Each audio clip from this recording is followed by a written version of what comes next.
Today I want to ask you a question, and that question simply is this. What's good about Good Friday? You know that the Friday right before Easter is called Good Friday. But isn't that the day that we say that Jesus was crucified? You know what that means, don't you? That they actually laid him down and nailed him hands and feet to that cross. And that's what killed him. What's good about that?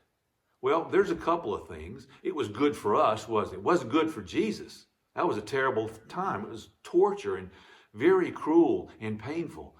But for us, it made it possible for us to be forgiven for our sins, didn't it? And I looked, and there are some folks who study languages and such stuff as that said that a long time ago in English, when we said good, it meant holy. So another way of saying Good Friday is to say Holy Friday. So it still makes us ask the question, what's good or holy about it? Well, it was the fact that Jesus did die on that cross so that you and I could be forgiven of our sins. And why did he need to do that? Well, we all disobey sometimes, don't we?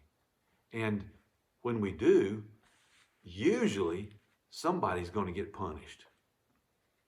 Now, sometimes we don't admit it. Sometimes we might blame it on our brother and sister, but somebody's going to get punished when things go wrong, don't they? Well, that's the way God is too. When people sin, somebody needs to be punished. And his punishment, though, is so severe that we couldn't stand it. His ultimate punishment, the worst punishment that he can give us, is to separate us from him forever. And we don't want that. We couldn't stand that. And so he allowed Jesus to be punished in our place. And that's what the cross was. And that's what happened on Good Friday. He was punished instead of you and me because we couldn't have stood that.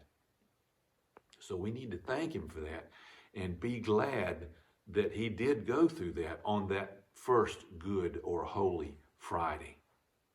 And next week we'll talk about Easter, which is where we talk about the empty tomb, because you know what happened on Easter. If you don't, we'll talk about it next week. Let's have a short prayer. Dear God, we thank you for what you sent your Son to do on the cross, and it made it possible for us to be forgiven of our sins. And we continue to ask you to forgive us of our sins and to make us aware of what you did for us on that first Easter so long ago. We thank you again. Amen.